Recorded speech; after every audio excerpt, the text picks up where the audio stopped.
Bomb, ba bomb, ba bomb, ba bomb, ba bomb, ba bomb. Scaredy cat. Welcome back to Scaredy Cat. I'm Robbie, And I'm Ash. and this is a podcast where one person who loves horror films. Someone else who doesn't like them as much as you do. But it's growing on you. No. Oh. Nice try. Watch them so you don't have to. Because we're super nice, We're fucking angels. basically. We're basically like Mother Teresa without all the gross like sufferer porn that was happening. But whatever. Anyways. So, we had a nice little siesta from Hellraiser. Siesta? I think that means nap.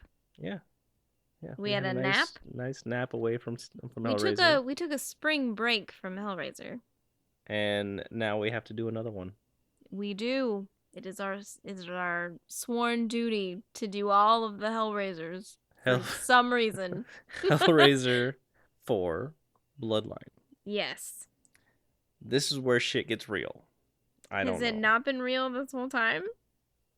Sure. Is this not a documentary? What are we doing? This came out in 1996. Mm-hmm. What do you think it's about? Let me think.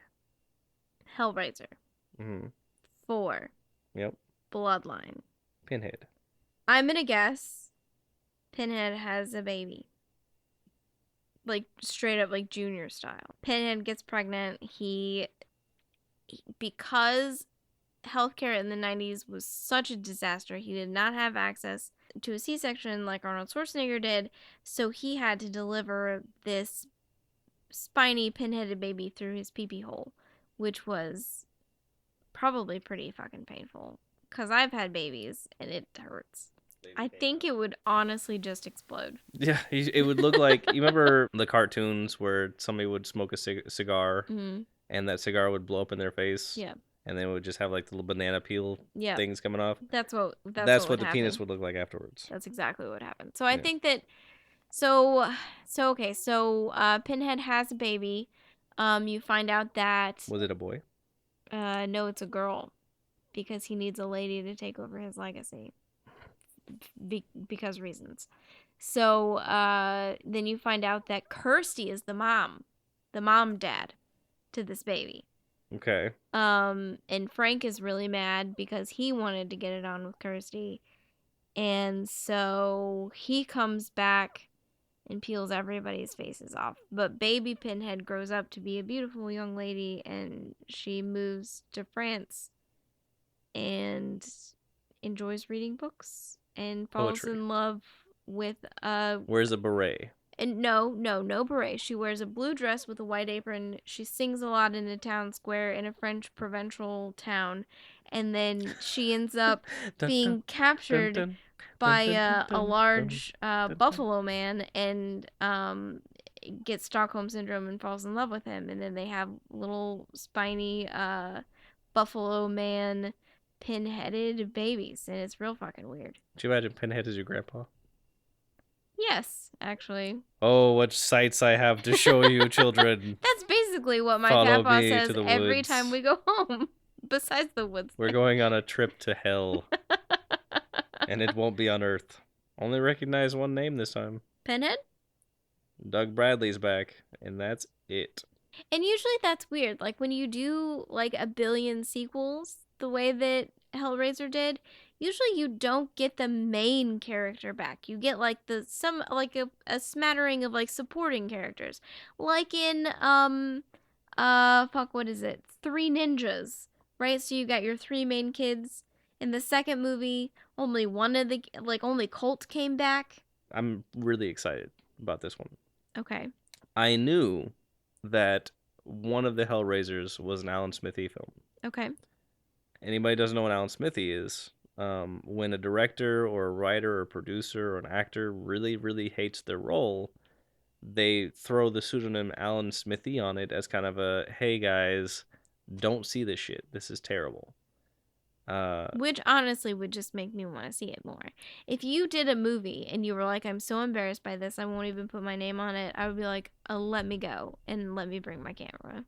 This is the one. The director, Kevin Yeager. Yeager, that's our dog's name. That's the director's name. That's so nice. Went by Alan Smithy. He disowned this film. Wait. But we know who he is. He was unmasked as the director of this film. This is 2017. You can't hide that shit. As a director, he has 2 credits. Tales from the Crypt, the TV show, I love that show. and Hellraiser Bloodline. But I thought Alan Smithy directed it. Whoa! Did it blow your mind? Do-do-do-do-do-do-do-do. As special effects, he's been involved in Bones, the TV show, Okay. Mission Impossible 2, Okay. Sleepy Hollow. Sleepy Hollow, the TV show? No, the movie. The one with Johnny Depp? Mm-hmm. Love it. And Christina Ricci. Love it. Have mixed emotions about Johnny Depp now, but love Sleepy Hollow. One of my favorite Mel Gibson movies, Conspiracy Theory. Conspiracy Theory. I love this is the one where he has like all the newspaper on his walls and shit? Mm-hmm. Okay. Volcano. Volcano was the one that came out. Is that the one with Tommy Lee Jones in it? Yes. Okay. Because it came out at the same time as Dante's Peak. And with Pierce Brosnan. And the lady. Not Pierce Brosnan. Right, the lady. Who was also in Lake Placid.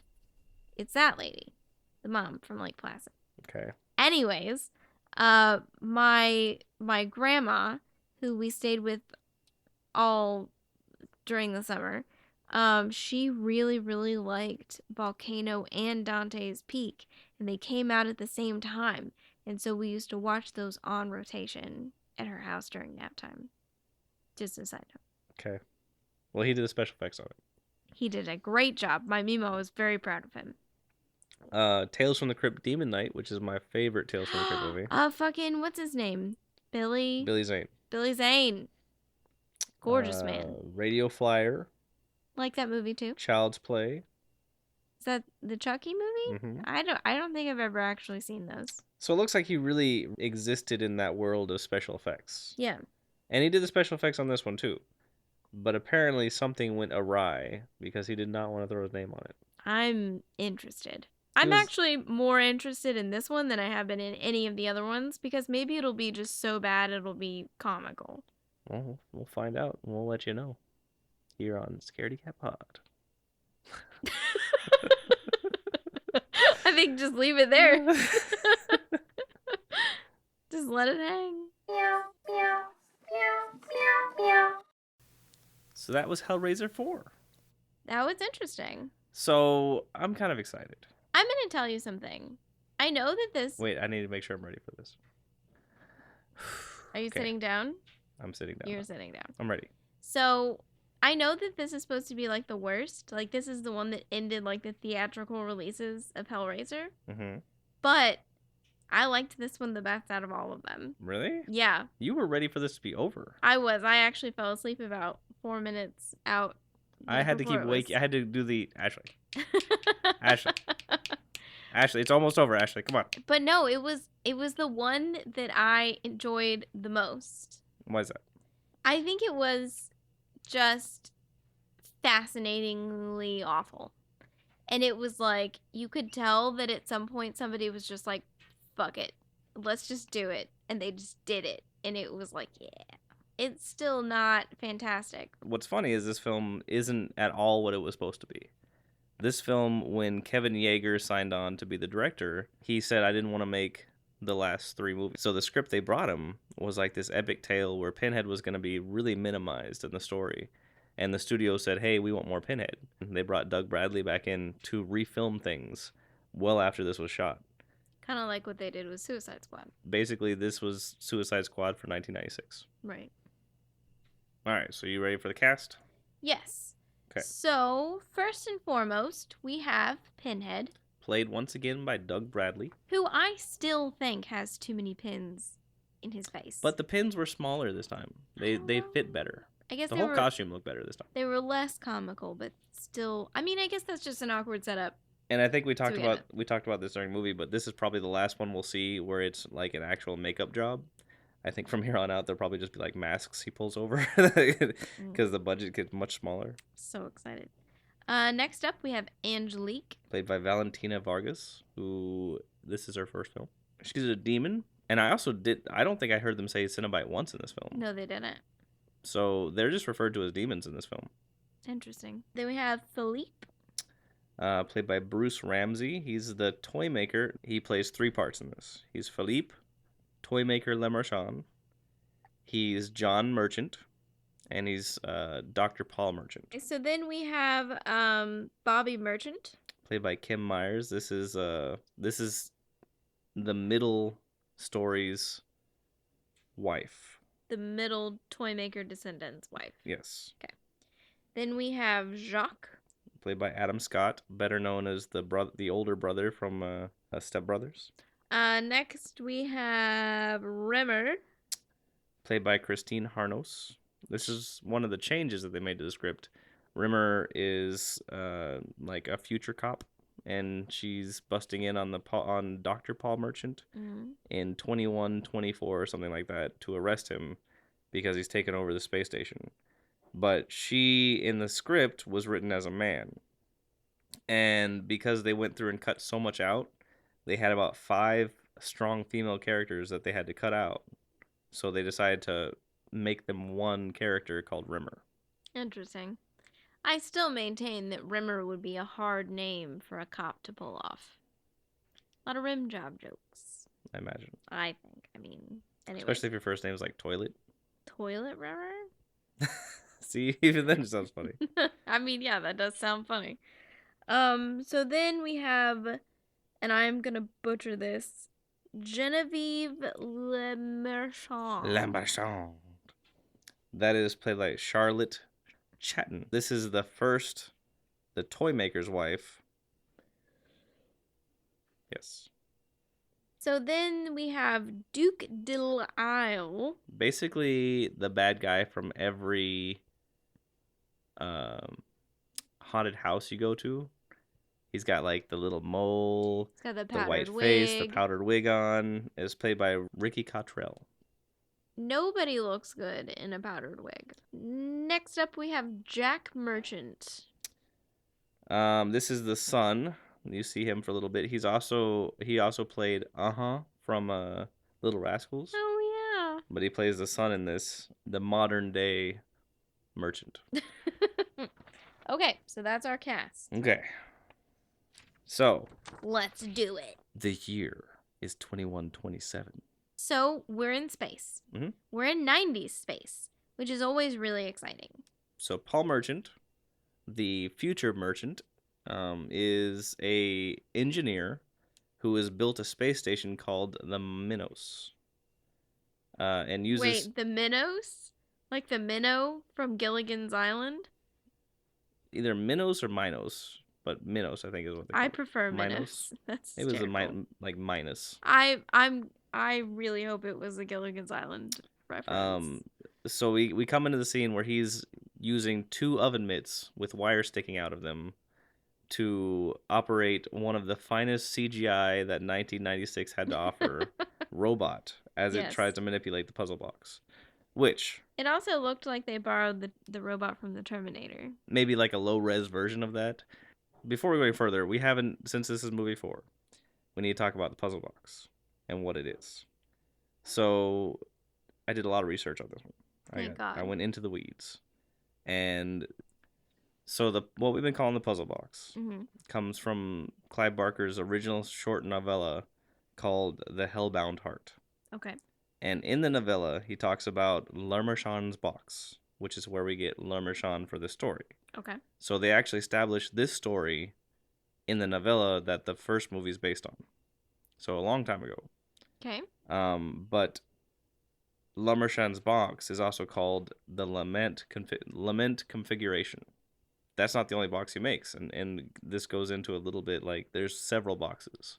And if you remember in Hellraiser 2, when it shows the doctor's office and you see all those boxes inside the oh, right. The different iterations of the box. Yeah, those were different boxes. So the robot opens the box and then he explodes? Yes, he does. And you get a flash of Pinhead. First film in the entire series where Pinhead has shown up within the first 5 minutes. So then we get the space cops. They barge in. Led by Rimmer. We assume they have a warrant. Who knows? Because this ship that he built is like a mining ship or something, and he's displaced everybody and he's taken over the ship. So they're trying to get the ship back. These are like, they work for the company, basically. So this is what happens when corporations become more important than people, just so everybody knows. So Rimmer, we're introduced to Rimmer, our female cop here, who apparently is an amalgamation of all of the female characters that they cut out of the movie. And she looks exactly like Hilary Swank! I saw her. At first, she's wearing like a helmet with like a clear plastic mask in the front of it. I was like, oh my god, it's Hilary Swank. It's not Hilary Swank, but it looks just fucking like her. And we find out that this Paul Merchant in the future is a dickhead. He doesn't have time to make her understand. He says to her, because she says, make me understand. Well, he says, I need to continue. I need to finish what I'm doing. You don't understand. And she was like, well, make me understand. And he goes, I don't have time to make you understand. He says things your little rational mind couldn't understand. That is which is so... like borderline sexist. No, it's just condescending. Like he would have said that to a dude. He's just a condescending prick. He's like every guy on the internet who's like, oh, well, actually, this is how that actually works. But after being a dickhead, he says he'll tell her a story if she agrees to let him finish. Which is a thing that every woman has heard ever. She doesn't answer. She slightly nods. He just keeps going. I feel like he was going to tell her anyway. Right, he wasn't going to stop. So then the movie takes us back to Paris, France. It's sometime in the 1700s. Philippe Le Marchand, who is played by the same dude in a wig, right, is a French toy maker and Merchant's great grandfather. He's just an asshole. Yeah, he's an asshole. Like he's straight up like his wife says one thing about his work, and he's like, well okay, so he finishes this puzzle box that apparently he doesn't lament configuration that he doesn't even know what it is. It's just made out of like the wood. Shit he had around the shop. I mean, this is like what supposed to be like the 1700s. Like this guy had no idea what he was building, and somehow he built just so happened to build a box that could open a portal to hell. It would be like if you went to McDonald's and asked the guy to make you a Big Mac, and then he gave you the Big Mac, and you were like, "Oh, this Big Mac opens up hell." And like, now your family's cursed for generations. He's made 20,000 Big Macs that day, and suddenly a Big Mac just starts bringing forth hell. I mean, they do kind of in your tummy. That would be Chipotle. Oh, God. Poor Chipotle. He finishes his puzzle box. He shows his wife. He's like, hey, come look what I made. She goes, oh, so it does nothing. And like, not in a mean way, just like in a, right. Okay. You've made a useless box. I've said meaner shit to you. So he's like, well, I'm off to take this to somebody who appreciates my work. He said, this is my masterpiece. He puts on his coat quickly and he's like, well, I'm going to take it over to Delisle or whatever the fuck his name is. And then she's like, you're going right now? And he goes, my work might be appreciated there. Like, what a fucking baby. So he takes it to Duke de la Isle. Now, to imagine what Duke de la Isle looks like, imagine it's purge night, and somebody rings your doorbell, and you look through the peephole. This is what you would see. Which one? Like the second or third one where it was the rich people that the had rich people brought to their house? They're the ones standing on the balcony. Yeah. He looks just like that. Yes, for sure. So what is this? Like his son or his like apprentice or whatever? His apprentice, right? His apprentice. The guy from Step Brothers. Yes, but his name is Jacques. Right. So Jacques brings him a young maiden. Peasant girl. And she's obviously not eaten in a while. I mean, she's very, very beautiful, but like she's hungry. And she's willing to basically fuck these dudes so she can eat. But there's certain warning signs that anybody should be looking for. Well, like... Let me list them for you. First off, if there's a table full of uneaten food, this is a warning sign. Especially when nobody's eating the food. Not necessarily. A powdery man in a wig. That is 100%. Who keeps talking about like how alone you are and how you have no family. Right, when she walks in, he says, oh, I hear you have no family and you've not even been baptized. Also, there are chains hanging from the ceiling. That's a bad sign. I didn't see any chains hanging from There was the a shot where it shows she looks up as he's choking her, and you see all the chains dangling from the ceiling. Oh, I I didn't see that. Situational awareness. You should have seen that. You should always look around you all the time. Oh yeah, and bad magic tricks. Another warning sign. Yeah, so he's like, he like pulls, what was it, like a Satin handkerchief. silk handkerchief Silk handkerchief. from behind her ear, and then Jacques is like, oh, he's the greatest magician in France. A hype man in the back there. And it's like, then do a better fucking job. This is a napkin. And so then Jacques ties her wrists to the arms of her chair. She's just like thinking that they're gonna like weird fuck her so that she can eat. And she's like, what is this? And it's like, oh, nothing. We're just gonna murder you. And then the other part of that was whenever they tie her up and he's choking her, the food spills over and you see it's just maggots and worms.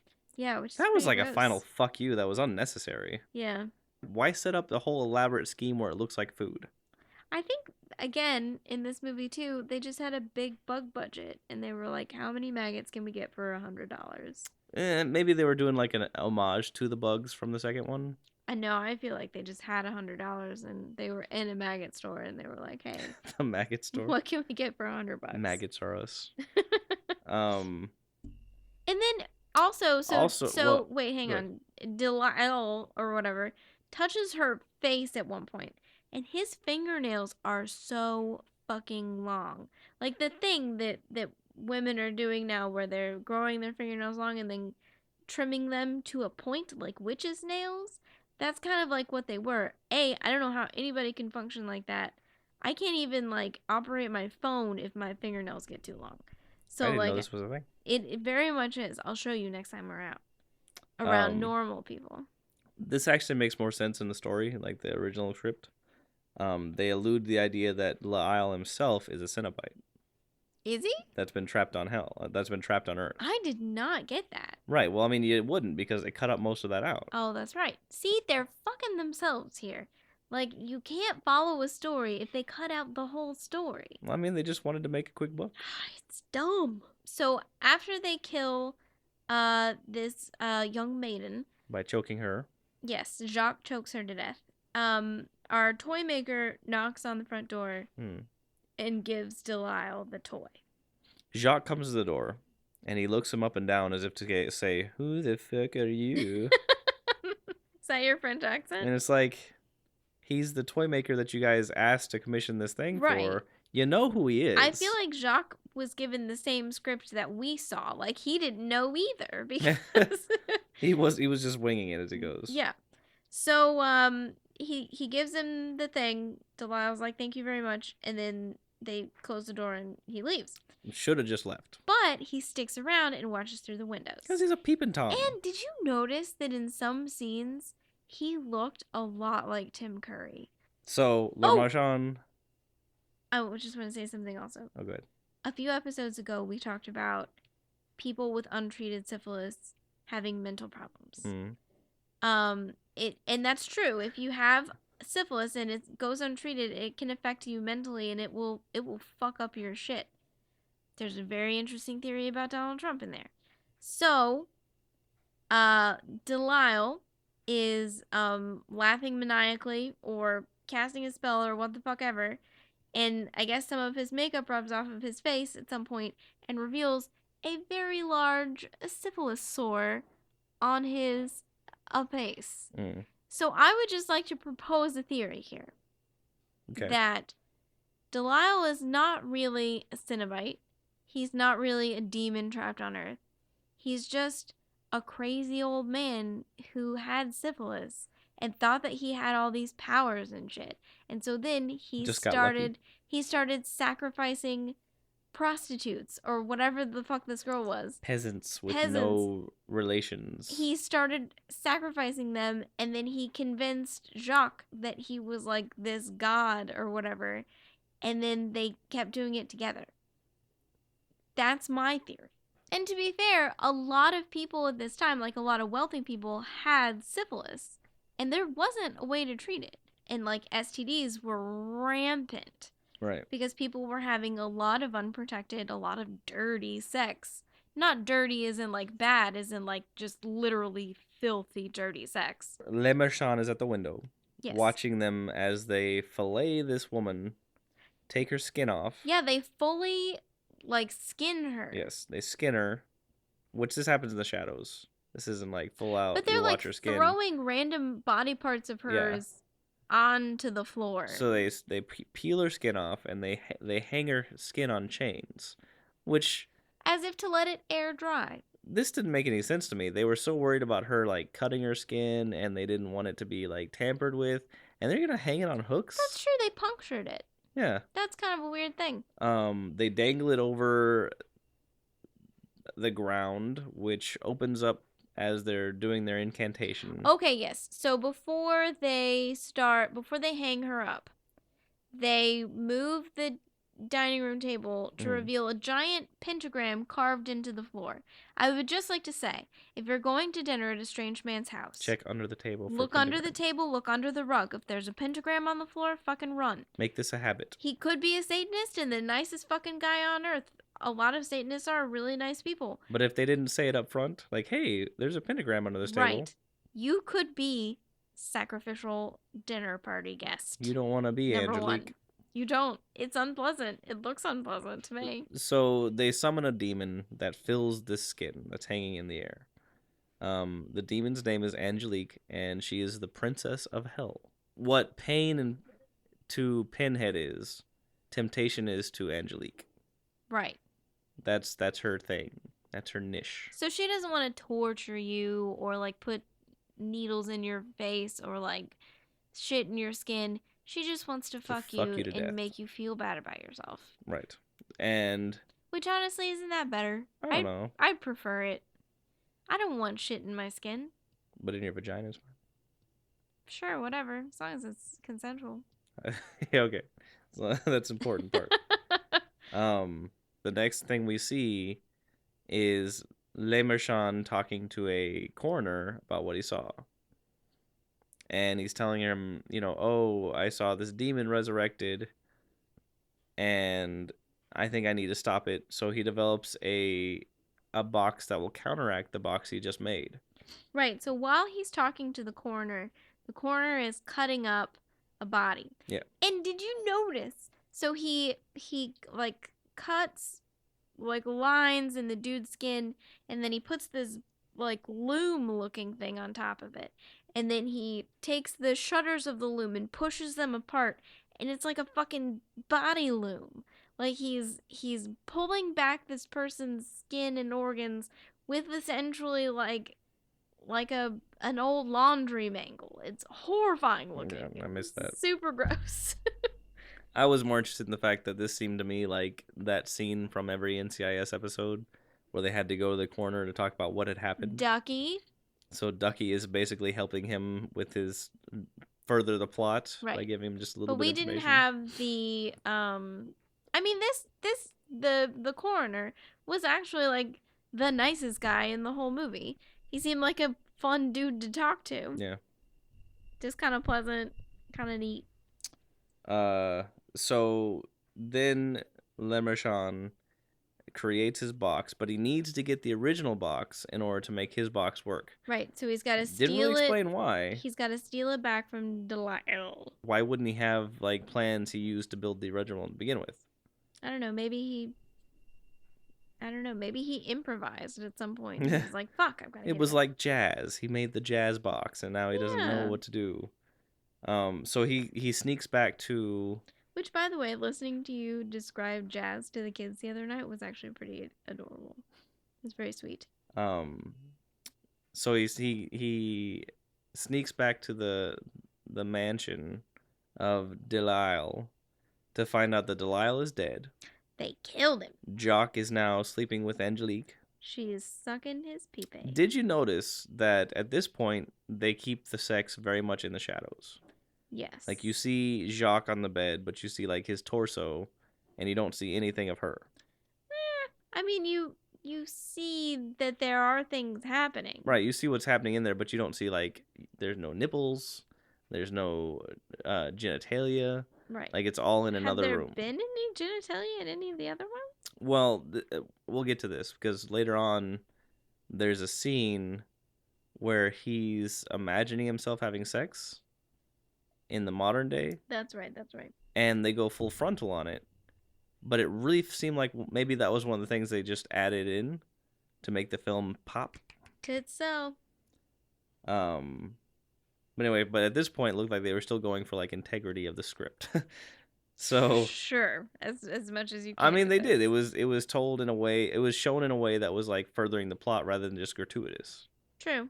Okay, I'll give you that. So Le Marchand goes to grab the box, and Delisle, who's dead, grabs his arm, and like tries to say something, and then dies again.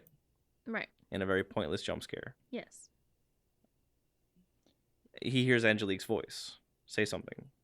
He turns around and she says to him, "Toy maker, you have nimble hands," or something like that. Nimble fingers. Yeah, she's making a lot of finger references. So then Jacques tells him that, you know, how great it is that he unwittingly made this box that will doom his bloodline for generations to suffer the curse of bringing hell to Earth. Yeah.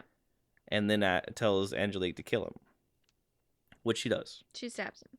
Oh, because we forgot to tell you that in the beginning, when they first summoned Angelique, Delisle said, whoever summons hell whoever summons the demon controls the demon. They say this like 16 times. Yeah, they really want to drive this controls home. The demon unless Right. they stand in the way of hell. Right. Like stand in the way of hell's plan or something like that. Right. Well, it's called foreshadowing. Clumsy foreshadowing. Le Marchand's wife, who is pregnant. Genevieve Le Marchand. Okay. Genevieve Le Marchand. She wraps up like she's going to figure out where her husband is, but it's one of those, like, the way she does it, it doesn't seem like she's concerned that he's hurt. It looks more like she's concerned that he's doing something he's not supposed to be doing. Right. Which led me to say, this seems like she's chasing after him for, like, having an affair or something. Not like she's worried about him. Yeah, I was really confused as to, like, why she was there at all. It didn't make any sense. So, from what was cut out of the script, you find out that, yes, Le Marchand and Angelique had like, an affair, or they had alluded to an affair in other scenes that they cut out of this film. Again, had we known. Right. She's also pregnant. You get that from a throwaway line that he says when he goes to give the box to Delisle. He says, "I want my son to be born." Which, how did he know it was his son? Because this is 1700s. There's no way they had like ultrasounds. They did it standing up. If you do it standing up, then you get a boy. If you do it laying down, then you get a girl. Or maybe like the stomach was hanging down, which is how you know you have a boy. What is hanging Yeah, down? if it sticks straight out, then you have a girl. If it hangs low, then it's a boy. No. If you carry high and in the front, then it's a boy. If you carry low and in your hips, then it's a girl. If it's in the back and it's down in the batonk. If you can tell that you're pregnant from the back, you're having a boy. I mean, that's what my mom says. So she goes to the mansion, and because Angelique is apparently terrible at killing people, Marchand is not dead either. Well, she was just born. She just got this body. It's new. Give her a minute. So she finds Le Marchand, and he tells her to run away and save herself. She does. To save their son. Thank God it wasn't a girl. Yeah, I know, right? Bloodline ends right there. If only they would have just had a girl. In 1996, where the movie picks up from that point, John Merchant, maybe about 3 less greats of a grandson than the one from the future. Sure. Of Le Marchand, has built a skyscraper in Manhattan that resembles the puzzle box, which I think, and this could probably be played out in the original script, that this is the building that they show at the end of number 3. But that also doesn't make any sense. Why would we have bumped ahead of this film in the end of the previous one? So if it wasn't a continuation of that, this one is definitely inspired by that. Okay. But rather than it just being like the box infecting the people, this one has the idea that Merchant, the great grandson of the person who made the box, built this because he's, had this puzzle box in his head, I guess. Seeing an article on the building in a magazine, Angelique, who lives with Jock now, and they look like they live a very No, hang on. bohemian So life. we're introduced to John because he wakes up screaming from a nightmare. Okay. And it wakes up his son. Oh, so you think, because I think I missed that. You think that the first part was like his nightmare and he wakes up from it? That's how they transition? Yeah, because he's saying that he's having these really realistic dreams that feel like memories. Like he's just reliving his ancestors' history over and over and over again in his dreams. I think I missed that part. And Angelique, who lives with Jock in a very bohemian lifestyle. In Paris. I guess they're still in Paris, yeah. She says she wants to go see the toy maker because she figures out that, toy maker. Right. They're like 90s versions of greasy rich people. Like, they've just lived like a lavish lifestyle. So Angelique tries to convince Jacques to go to America. Well, she says, I'm restless, I want to go. He says no, and she says, don't you know why I want to, or don't you want to know why I want to go? And he says no, and then she's like, well, I'm going to go. Yeah, did she ever explain why she wanted to go? No, she never said why. I got the feeling she wanted to go because she wanted to kill... I think she hated Jacques. Yeah, it's probably and a bad she wanted choice. out of there. So and this seems like an out she could have used any time. She accuses him of standing in the way of hell and kills him. Right. When she killed Jacques, she bit off a chunk of his face and like spit it back at him. And then stuck her claw in it. It was pretty gross. And like she had like these monster hands for a second and then they like went away. Yeah. It was really odd. And she never has the monster hands again. That's never seen again. No, it was weird. So then she's in America. She lures an American businessman into a basement. Not a businessman. He's like a security guard. Was he? He was a building security guard. She... So she crashes his party, or his speech where he was, thanking people for the building, and he gets confused, and he sees her, and he gets like these flashes of the past, and he has to get off the stage because he's disheveled. Right. Once he leaves, she finds a security guard, has him take her to the parking lot, or the parking garage, or basement, wherever they were. It looked like a parking garage. She's like, hey, let's go have sex in the basement. And he's like, sure. Like, guys. Right. No ridiculously hot woman is ever going to come up to you and be like, hey, I just met you and this is crazy, but let's go have sex in the basement. I thought you were going to sing a song for a second. I was trying to make it rhyme, but it didn't. So it didn't. But that's never going to happen. She's going to murder you in order to get access to a portal to hell. That's what she's there for. So she goes down there. She grabs the puzzle box out of a pillar. She punches a hole in the pillar with her bare hand, which he didn't see anything weird about. He was like, "Oh yeah, sure." Well, he didn't see that. She had him close his eyes. Right, but like he had to have heard something. Dude was so fucking like jazzed to have sex that he was like, as one is. Yes. I mean, you'll put up with a lot of shit if you think there's gonna be sex at the end. But I mean, think it through for a second. Like, honestly. You'll play the game. Honestly. To get if a woman comes up to you in a hotel and is like, hey, let's go to the basement and have sex, please say no. Well, I would say, I'm sorry, I'm married. Well, whatever. But don't do it because she's gonna murder you. Just don't. Then she'd probably just kill me right there, though. No, she wants to get you alone. So she can murder you alone. So anyway.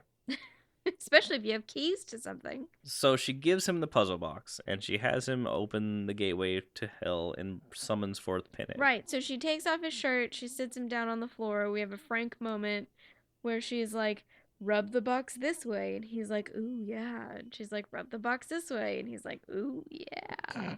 And then the portal to hell opens, and it's like, oh, no. The chains come out and rip him apart. Right. And Pinhead's back.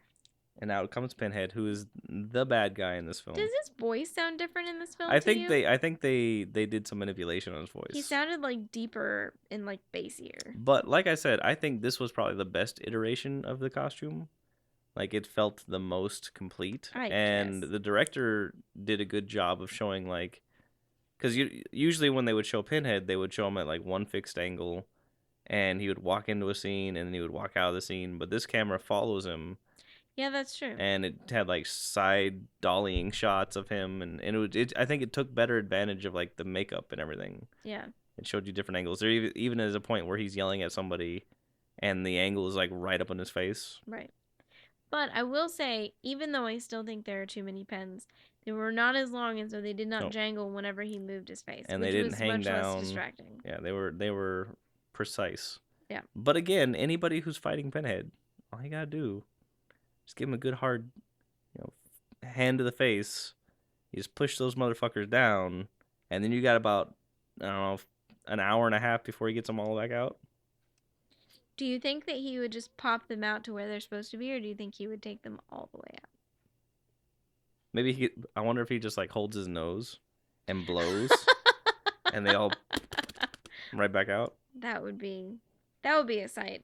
That would be cute. That would be a sight to show you. That would be. Which she stole his line. Well, that's the point. She took his goddamn line. That's the point. The sights I could show you. Oh God, I was like, what? That's like the one thing he says. Pinhead starts talking to Angelique, and he lets us know that she's the princess of hell, and that she's been away for too long. Yes, Angelique tells him that the building that he's standing in is a giant puzzle box, and Pinhead gets super excited about the idea of bringing hell to Earth through the box. Right. So they both devise a plan to get Merchant. So the thing that he made in the beginning, so remember he was trying to counteract his box, Le Merchant was? Mm-hmm. That's called the Elysium configuration. So you have the lament configuration and the Elysium configuration. Mm. The Elysium configuration is supposed to be like the exact opposite of the lament configuration, and that's the thing that he sketched out and is now hanging in Merchant's office, like that page. So Angelique tries desperately to be John's new side piece. Like that's what she wants out of life at this point. That's not happening though. He's not interested. No. But he does show her all around his office. And he shows her the Elysium configuration. I mean, he is a little bit interested, right? Because I don't know, man. We get our dream later on. But that could have been just her trying to manipulate his dream. Because she's all about temptation, right? True. So we find out that he's an architect. Yes. Which I called it. They're always main characters are architects. He also has a Prismacolor marker tree, which Yep. I also had when I was in art school, because that Prisma markers are like industry standard, or they were at that point in time from the 90s through the early 2000s. And everybody had a Prisma tree, and they're adorable and totally obsolete now. And that was thousands of dollars. He tells her that he has an idea to build this puzzle box, and nobody's ever seen the plans for it. And she says, "Why don't you let me be the first?" And it's like, why? Why would you be? He literally just met you. But he does. He takes her in. He shows her on this adorable 90s computer modeling software his plans for the puzzle box, and he's like, I just can't get it to work. It's just I just need one piece and I don't know what it is. And she gets really excited about this. Right. Because I think this probably would have made more sense if we had the whole story. He shows her the Elysium configuration. She really wants him to make the Elysium configuration. Pinhead believes the only way to get him to do what they want is to steal his family. And so he does. He kidnaps his wife and his kid. Well, before that happens, John has a dream where he has sex with Angelique, and we get boobies. He wakes up and his wife knows. She does. And I would like to put it to you, if you have sex in a dream, is that cheating? Maybe. No, Probably. it's not. No? No, we can't control my dreams. Get out my head.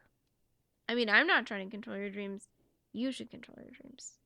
It's like I'm just kidding. I don't care who you have sex with in your dreams. right. I prefer that you have sex with other people in your dreams. I Usually think that's Abraham like Lincoln, but that's just me. whatever you need to do, baby. I think that's good. It's variety, right? Like the world is full of beautiful people, and it would be sad to not ever see beauty in anybody ever again. Some people are attracted to, Men the with Easter beards Bunny. and tall hats. Some people are attracted to the Great Emancipator. Who's the judge? Literally no one. Or everyone, depending on what you're into. So Pinhead goes to steal John Merchant's family. Also, we at some point in all of this, we get like this extreme close up of like Pinhead's hands. He's got some weird fucking fingers. Well, they show a close up of him grabbing the box earlier on after he kills the guard. Right. And he doesn't have hooks coming out of his hands.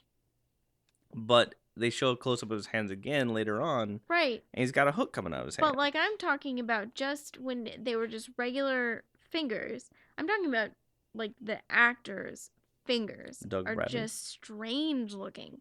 Like they're like his fingernails are like elongated. Well, I think they probably just did that for the movie. That's probably just part of the costume. I don't know. That to me was the most disturbing part of the whole movie. That was the Band-Aid? What the fuck is... Yes, it was the Band-Aid. That was the floating Band-Aid of this movie. It's the hair in the ranch dressing. It's just off-putting. So Pinhead steals the family and takes them back to the building. This is where we meet our lovable twin guards. Oh my gosh. Okay, so there's these two, like, pretty attractive-looking security guards. They're 90s chic, I guess. They're attractive. And they're like frat boy attractive. Okay. And so, but they have an adorable relationship. When they first come up, you're like, huh, they look really similar. And then you're like, God, they look very similar. And then you're like, fuck, they're twins. And that's adorable. But they're like monologuing each other's moves. And they have like a very, like, it's so cute. Like, it was worth watching the rest of the movie just because to watch. They had a lot of, like, they chewed the scenery for a very long time. They did. They had more lines than anyone else. I think in the they whole had film. more lines than Merchant. It's possible, but they were more fun to watch. I would watch a buddy cop movie with those two men in a heartbeat. So they discover something's up in the building and they go to investigate. Yes. And Pinhead turns them into a Cenobite, or I guess just a straight out demon in this film. Right. But he says, "I know your fear, and you're afraid that you'll never see your brother again or something." He's like, "I promise you that'll never happen." And then he turns him into like a Siamese, twisted up. They're like conjoined twins. Conjoined twin. So at least they're around for the rest of the movie because they even still have like a little part of it later on. Yeah, but their whole bit through this thing, it was like 5-10 minutes, but it was adorable and it was really good. Like they've definitely, I hope they worked more after they finished this, because they did a good job. So John Merchant goes to save his family. He comes into the room where we see the spinning column again. That's right. It makes an appearance, and the beastie thing. The penis monster from the first movie? Well, that could have been what it was in the shadows, but I think it's just that dog beast. Oh, you're right. It was the dog beast. With no skin. Right.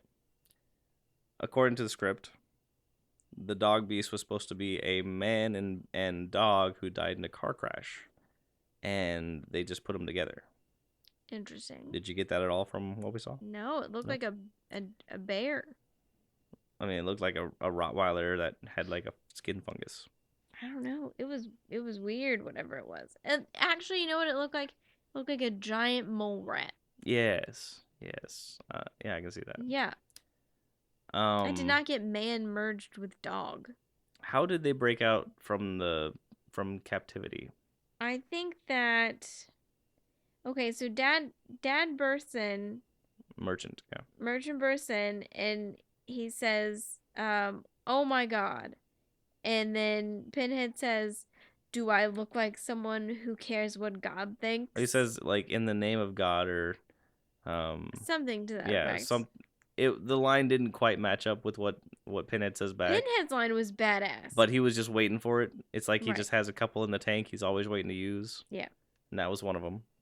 Yes. They run from the room, and within seconds of being together, they decide the best thing they should do is split up.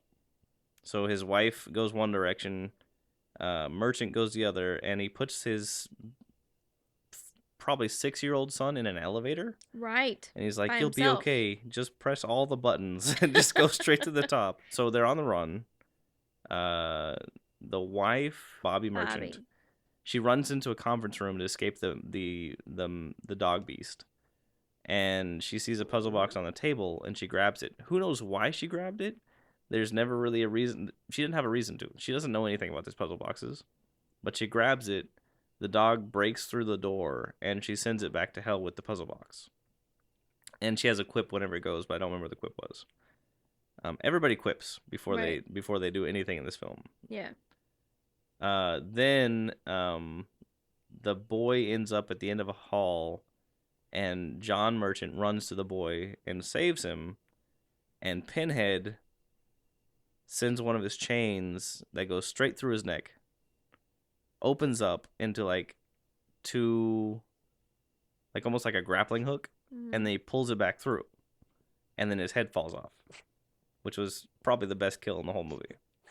The wife runs in and seems to be unfazed by the fact that her husband's head just fell off.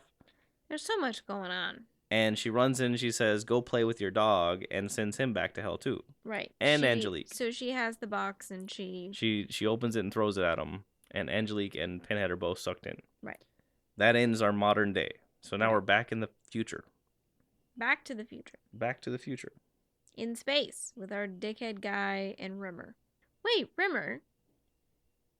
That's the name of the guy from Red Dwarf. Yes, and The that was actually in hologram. the trivia too. That Was it? it was named after. I don't know if it was named after, but they're named the same. Yeah, the hologram from Huh, that's interesting. So back in the future, It's funny I didn't notice that until just now. Rimmer doesn't buy the story. Right. She says she doesn't believe in hell. And so she locks him up. And he says, "Well, hell believes in you." Right. So she locks him up, but the problem is Pinhead's already on the ship. Right. He had constructed the call his room. is coming from inside the house. He had constructed his room into like a cell that he summoned them to with the robot from the beginning. Mm-hmm. Angelique is now the vagina neck Cenobite from the first movie. Is that what that was? Yeah, she had like the splayed open head. Right. That was tied down to her shoulders. And Interesting. and they have that one, they have the twin Cenobite, and they have the dog back, and it's Pinhead. So the four of them. Mm-hmm. They're trapped in that room. They convince the guards to go in and see what's going on with them. Oh, I guess we can talk about 10 Little Indians now. So the 10 Little Indians, you know the story, 1 little 2 little 3 little Indians. When it comes to horror films, this is a trope that they use a lot, where like you'll have 5 or 6 people, and they kill off one by one by one by one. Mm-hmm. So they call that the 10 Little Indians, where you kill off one at a time. So this is the first time in a Hellraiser film they use the 10 Little Indians. They have 4 guards, and one by one by one by one, they get killed off. Right. So, and every single Cenobite, because there's 4 guards, 4 Cenobites, each Cenobite gets their own kill. So the guard that walks in, Pinhead rips his face apart with his chains. Mm-hmm. The next guard sees Angelique, the attractive version of Angelique, in a mirror, and then she pulls him through, and his head gets chopped off by the mirror. Ew. Then you have the guard that's running from Pinhead, hides behind some wires, and then he turns to see the beast that gets him. And then the twins kill the final one by separating and getting on either side of him and then forming into him. And that's how they kill the final guard. Okay. At this point, Rimmer figures out, oh, maybe there is some hell things going on this ship. And she lets the new merchant out to finish his work. Future Merchant. He basically goes and he meets with Pinhead on the ship. And he's talking with him. And they're talking about how, like, you know, Pinhead's like, oh, you're going to lose. You can't beat me. I'm invincible. Mm-hmm. And then Merchant disappears. Because it turns out it was a hologram. And he's actually on board the ship with Rimmer. And they're about to take off because what he's been standing on is not a ship at all. It's a giant puzzle box. It's the Elysium configuration that he's built, and he's forming it back into a puzzle box to kill Hellraiser, to kill Pinhead. So this brings up an interesting point. Pinhead's whole thing is he believes pain is pleasure. Mm-hmm. But he looked like he was in a lot of pain when he died. So how does that work? He was orgasming. That's his O face. So this ends this film, and it really did end quite soon after that. Like, yeah, it just sort of. They're flying away in their ship, and it just goes to credits. Yeah. So now we've done Hell in Space. Any series that runs for more than 5 films, especially in the horror genre, at some point they go to space. Mm-hmm. So I'm gonna run through a short list that I found of horror series that go to space. Okay. Friday the 13th, mm-hmm. Jason X, Jason Goes to Space. You've got... What on earth is Jason doing in space? I loved that one, by the way. That is one of my favorite I've never seen any of them. I'm sure we'll get to the series at some point. I'm sure we will. Dracula 3000. Okay. Dracula 2000 took place in modern day, or in 2000. How does that work with, like, light? I don't know. I haven't seen it. We'll have to watch it. Okay. You've got Critters 4. Mm-hmm. Never seen it. And you've got Leprechaun in Space. Interesting. So yeah, so. Oh, their spacesuits would be so cute. Not they, just the one. His spacesuit would be so cute. So on a scale of 1 to 5, Les Marchands, how scary is this film? Like 1. It's not really scary. I think the scary factor of all of these films is worn off, and it'll be interesting watching going forward. I don't think they're gonna be scary anymore. I'm just gonna say, for horror movies, none of the ones we've done are scary. Well, I mean, the scariest horror film is the one you've never seen, right? No, I've seen scary movies. We've just not. These movies aren't scary. We'll get there eventually. It's a lot to go. On a scale of 1 to 5, Les Marchands, how nightmare-inducing is the film? Like a 1. I feel like they're beyond trying to build nightmare imagery. They're really just like... Turn in a buck at this point. Yeah. Especially with this one. On a scale of 1 to 5, Les Marchands, how gory is this film? Now, this one was pretty gory. We had a lot of guts, a lot of blood, a lot of cutting off people's heads. We had the body loom from the coroner from the beginning of the movie. So I'm gonna give it like a 3.5 to a 4 on the gore. Oh. There was quite a bit. No less, no more? On the gore. Nothing has topped the reformation scene of Frank. Like when Frank comes back. Oh, where he like puts his skin back. Like from just like nothing but skin and bone and brains. Like nothing in any of these films has topped that. True. I don't think there's anything reason to bother with Bechdel. No. So that's it. We finished the Hellraiser series. Yay! No, we haven't. We're halfway there. The end is in sight. We're on the top of the mountain. Now we just gotta climb down. Down is always the harder part. 4 more. If people want to find us, you can contact us on Facebook, Instagram, or Twitter at ScaredyCatPod. You can send us an email at scaredycatpod@gmail.com. Thank you very much for listening. We really appreciate all the support and all the, ears, all your earballs tuning in every week. We have a special episode coming out this week on Thursday. Yes, we're going to do a special 420 episode. It's going to be a short episode. Mm-hmm. And it's going to be on a very special, not what you might consider to be a typical horror film. But horror in the way that it affected society for literally ever and ever and ever. Yeah, and what they were trying to make it at the time. They wanted to scare people. Right. So it we're was a counting it. horror movie in its time. So we're going to do that, and we'll see you guys in a few days. Yeah, thank you very much. Hasta la bye-bye. Bye.